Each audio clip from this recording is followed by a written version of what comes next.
একদিন আমাকে খুঁজবে অনেক, কিন্তু আর পাবে না। পৃথিবী বড়ই অদ্ভুত। চলতে চলতে মানুষের সাথে পরিচয়, এরপর মায়ায় জড়িয়ে যাওয়া, এরপর হারানোর ভয়, তারপর হয়তো একদিন সত্যি সত্যি হারিয়ে যায়।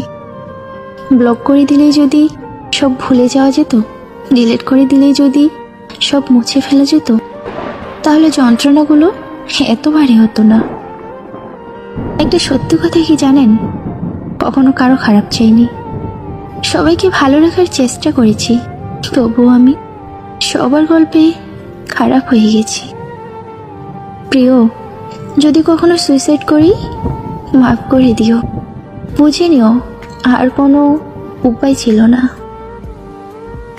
তোমাকে যদি আমার ভিতরটা দেখাতে পারতাম, আমার ঠিক কতটা কষ্ট হয়েছে একটু যদি বোঝাতে পারতাম, তাহলে হয়তো বুঝতে তোমার কথাগুলো আমার ঠিক কোথায় লেগেছে।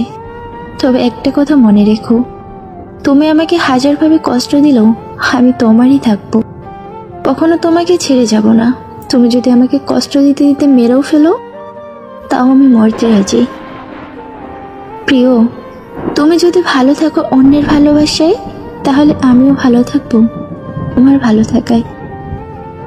যে আজ আমার মধ্যে হাজারটা দোষ দেখতে পাই, সে একদিন বলেছিল যে তুমি যেমনই হও, আমার সারা জীবন তোমাকেই লাগবে।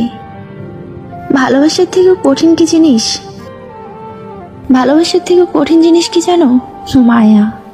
ভালোবাসা চলে গেলে মানুষ 20 বছরের সংসার ফেলেও চলে যেতে পারে, আবার মানুষই 2 মাসের মায়ায় পড়ে সারা জীবন কাউকে আঁকড়ে ধরে পড়ে থাকি।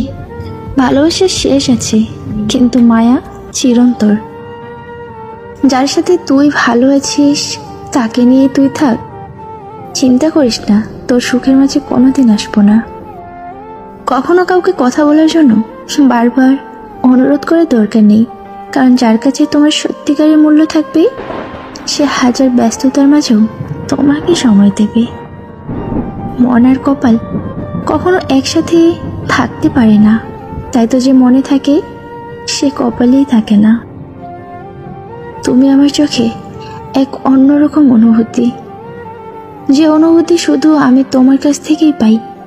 কেন পাই সেটা জানি না, কিন্তু এটা জানি, আমি যে তোমাকে ভীষণ ভালোবাসি।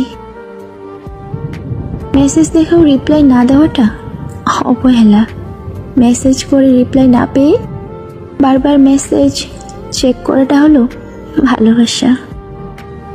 কাউকে অবহেলা করলে তার কতটা কষ্ট হয় তা তুমি সেই দিনই বুঝবে, যেদিন তোমাকেও কেউ অবহেলা করবে।